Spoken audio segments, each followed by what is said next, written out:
नमस्कार दोस्तों, कैसे हैं आप लोग? मैं प्रिया, स्वागत है आपका हॉरर स्टोरी बाय प्रिया में। तो दोस्तों, जैसा कि आप जानते हैं, मेरा मानना है कि अगर जीवन है तो जीवन के बाद भी एक दुनिया होती है, यानी मृत्यु के बाद भी एक जीवन होता है और इसे वही समझ सकता है जिसने उसे कभी फ़ील किया हो। तो दोस्तों, शुरू करते हैं आज की कहानी। आज की कहानी दोस्तों कानपुर की है। तो ये कहानी हमें प्रियदर्शिनी जी ने भेजी है।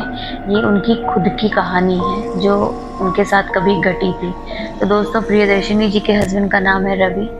तो ये कहानी है रवि जी और प्रियदर्शिनी जी की। तो दोस्तों, रवि जी और प्रियदर्शिनी जी की शादी हुई थी 2007 में। तो दोस्तों, 2007 में हुई थी शादी। तो रवि जी जो है एक प्राइवेट कंपनी में जॉब करते हैं कानपुर में।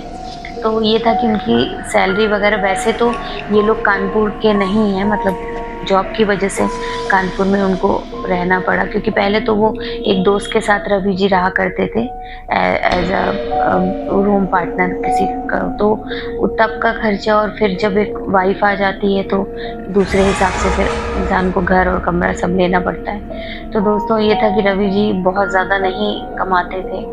तो फिर जब उनकी और प्रियदर्शिनी जी की शादी हो गई, तो फिर जब वो प्रियदर्शिनी जी को अपने साथ कानपुर लेकर आए, तो वहाँ पर उनको कानपुर से थोड़ा सा 7-8 किलोमीटर आउटर में एक मकान मिला। 2 मंजिला मकान था।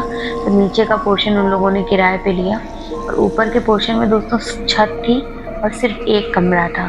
तो जो उनके मकान मालिक थे, उन्होंने बोला था कि आप ये ऊपर वाला कमरा कभी मत खोलने की कोशिश करिएगा, वो उसमें मेरा कुछ पर्सनल सामान है, उसको मत खोलिएगा, आप लोग नीचे आराम से रहिए। तो दोस्तों, फिर वो लोग वहाँ पे शिफ्ट कर गए। तो दोस्तों, हुआ क्या कि जब 1-2 दिन तो सब कुछ नॉर्मल था, लेकिन 3-4 दिन बाद जो है उनको ऊपर के कमरे से ऐसा लगता था कि कोई चल रहा है। दोस्तों, अभी हम आप भी हैं, अगर हम नीचे के पोर्शन में रह रहे हैं और अगर हमारे ऊपर के पोर्शन में कोई रहता है, वो अगर चलता है तो वो आवाज़ आती है, पता चलता है कि ऊपर कोई चल रहा है। तो दोस्तों, जो कमरा था उसके जस्ट नीचे इनका जो कमरा था उसमें आवाज़, और कहीं आवाज़ नहीं आती थी। सिर्फ उस कमरे के ऊपर जो कमरा था उसी के नीचे वाले कमरे में आवाज़ आती थी। तो ऐसा लगता था कोई चल रहा है, चल रहा है। तो ये रवि जी ने तो नहीं सुना, लेकिन प्रियदर्शिनी जी ने बोला कि मैं रोज़ यही सुनती थी कि ऊपर ऐसे मुझे लगता था कोई चल रहा था। मैं सोचती थी कि कमरे में तो ताला लगा है, चलता कौन है? तो उन्होंने जब रवि जी से बोला कि ऐसा होता है, ऊपर मुझे लगता है कोई चल रहा है नंगे पैर।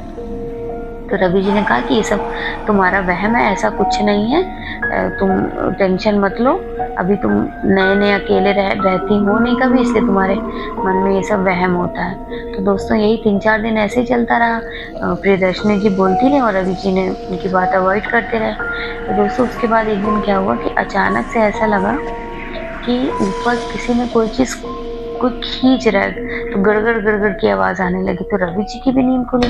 प्रियदर्शिनी तो पहले ही डर के उठ के बैठी हुई थी। तो उन्होंने कहा, देखा मैं तुमसे कहती थी तो तुम नहीं समझते। तो रवि जी ने कहा, मुझे लगता है ऊपर कोई बिल्ली वगैरह बंद हो गई है, वो मकान मालिक आए रहे होंगे हम लोग से शिफ्ट होने से पहले, वही है जो अंदर सब कुछ कर रही है। अच्छा, ये लोग जब ऊपर लोग फिर सीढ़ी से चढ़ के ऊपर गए दोस्तों, तो जैसे कोई खिड़की होगी रूम में, तो वहाँ से होता है ना कि बाहर से कोई रोशनी आती है तो अंदर हल्का सा रोशनी जैसा दरवाजे के नीचे से। तो दोस्तों, इनको दरवाजे के नीचे से परछाई दिखी इधर से उधर जाती हुई। तो इन्हें ये तो कंफर्म हो गया कि इस कमरे में कोई है, लेकिन ये इन लोगों ने इतना नहीं सोचा था कि उस कमरे में दोस्तों क्या होगा। और अभी आप जब सुनेंगे आगे की कहानी, तो आप भी सोचेंगे कि आखिर उस कमरे में ऐसा क्या था, उन लोगों ने ऐसा क्या देखा उस कमरे में। तो दोस्तों, उन लोगों को लगा कि ये पक्का कोई बिल्ली बंद हो गई है।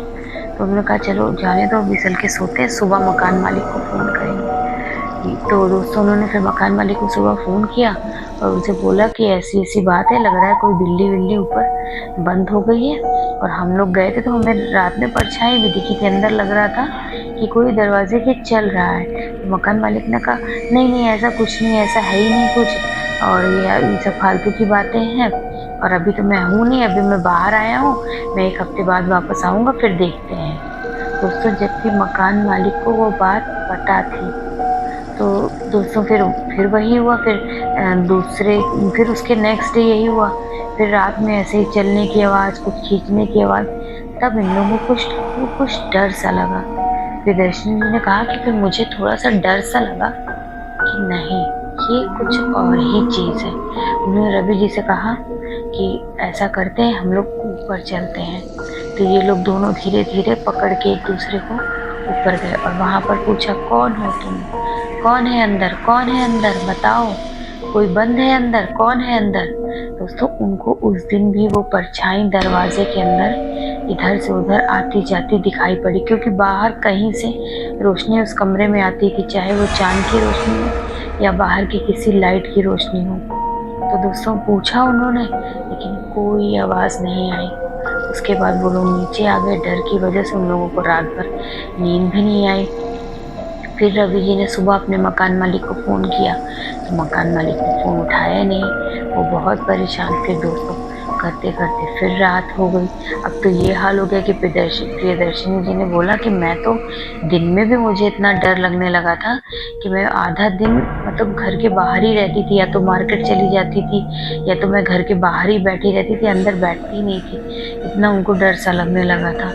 तो दोस्तों फिर उस दिन रात में जब ये लोग लेटे, उस दिन तो दोस्तों हद ही हो गई। ऊपर कमरे से में ऐसा लगा कि किसी ने बहुत बड़ा कोई सामान तोड़ा हो।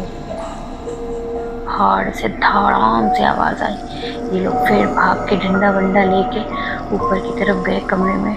तो वैसे ही ताला लगा, अंदर रोशनी आ रही, रोशनी में कोई चल रहा है। कुछ समझ में गया इन लोगों को कि क्या करें, कैसे पता करें कि ये क्या चीज़ है, क्या नहीं चीज़ है।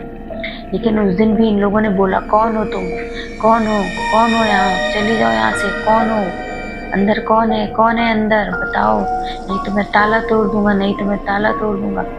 ऐसे करने में फिर शांति हो जाती थी। फिर मतलब अंदर से जो आवाज़ आती थी वो सब बंद हो जाती थी। दोस्तों ये लोग फिर नीचे आ गए। रात में फिर वही है कि नींद ही नहीं आ रही थी, पता नहीं कब नींद आई और सो गए। और इन सब वजह से रवि जी को भी अपने ऑफिस से छुट्टी लेनी पड़ी थी, क्योंकि ऐसा माहौल ही हो गया था घर का।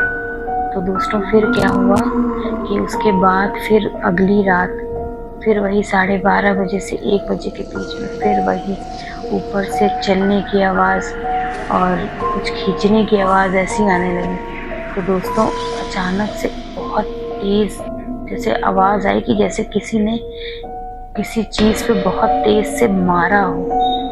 तो दोस्तों ये लोग डर के मारे फिर जब ये लोग सीढ़ी से ऊपर गए तो दोस्तों वो उस कमरे का ताला टूटा हुआ था। ताला टूट के नीचे गिरा हुआ था और दरवाज़ा पूरा खुला हुआ था। और दोस्तों ये लोग जैसे ही कमरे के अंदर गए, इतना ज़्यादा ठंडा कमरा था, इतना ठंडा कमरा था कि इन लोगों को ठंड लगने लगी। और दोस्तों तब में इनको ऐसा लगा कि इनके पीछे से कोई दरवाजे से बाहर गया और सीढ़ियों से बहुत तेज़ उतरने की आवाज़ आई। ये लोग बिल्कुल नहीं समझ पाए कि कौन गया सीढ़ियों से, और जैसे इन लोगों ने नीचे देखा सीढ़ी से, कोई भी नहीं था वहाँ पर। उस दिन प्रियदर्शनी जी ने कहा कि नहीं, अब यहाँ पे हम नहीं रह सकते हैं, ये घर सही नहीं है। और उन लोगों ने सुबह के सुबह ही वो घर खाली कर दिया। और आज तक वो लोग ये बात नहीं समझ पाए कि आखिर उस कमरे का ताला किसने तोड़ा, उस कमरे में कौन था, क्योंकि नीचे जो ऊपर जाने का रास्ता था वो उनके कमरे से ही होकर जाता था और इन दोनों के अलावा उस घर में कोई नहीं था। ये लोग इतना ज़्यादा डर गए। वहाँ से निकले, इन लोगों ने कमरा खाली किया, मकान मालिक को फ़ोन करके बताया कि हम लोग कमरा खाली कर दे रहे हैं, आपके कमरे में ऊपर कुछ है। लेकिन कहाँ कोई मकान मालिक मानेगा कि अपना घर ऐसा है। और प्रियदर्शनी जी बोलती है कि मैं और मेरे पति आज तक हमारा ये है कि हम कभी ऐसा मकान लेते ही नहीं है जिसमें ऊपर का पोर्शन बना हो, कि इतना डर हम लोगों के मन में बैठ गया है उस चीज़ से कि क्या बताएं। तो दोस्तों वही कहते हैं ना कि किसी को झूठ बोल के इस तरह घर देना, कल को उनके साथ कोई अनहोनी हो जाती। लेकिन दोस्तों उस कमरे में क्या था, किसने ताला तोड़ा, कौन सीढ़ी से उतर के भागा, ये आज तक वो लोग नहीं जान पाए। और कहते हैं ना कि ये सब अदृश्य शक्तियाँ होती हैं। पता नहीं उस मकान मालिक को पता था कि उस कमरे में कौन है, कुछ नहीं जानते दोस्तों। ऐसी कहानियाँ सुनो तो लगता है कि कितना कुछ है इस ब्रह्मांड में पूरे, कि अगर हम लोग जीवित हैं तो जीवन के बाद भी जो लोग की आत्माएं भटक रही हैं, किसी अकाल मृत्यु हुई, एक्सीडेंट हुआ, कुछ हुआ, उन सबकी आत्माएं हमारे आसपास ही भटकती हैं। बस किसी को दिखती हैं, किसी को नहीं दिखती हैं। तो दोस्तों इसलिए बहुत ही सेफ रहना ज़रूरी है। अगर आपके आसपास भी ऐसा कुछ आप फील करते हैं तो प्लीज़ अपनी फैमिली, अपने बच्चों, अपने पति पत्नी के साथ शेयर करें, ताकि आप इन सब चीज़ों से बच पाएँ। और दोस्तों अगर आपके पास भी ऐसी कोई कहानी है तो प्लीज़ आप मेरे साथ शेयर करें, मुझे अच्छा लगेगा, मैं उस पर वर्क करूँगी और दुनिया के सामने आपके सामने लेकर आऊँगी। बहुत बहुत धन्यवाद।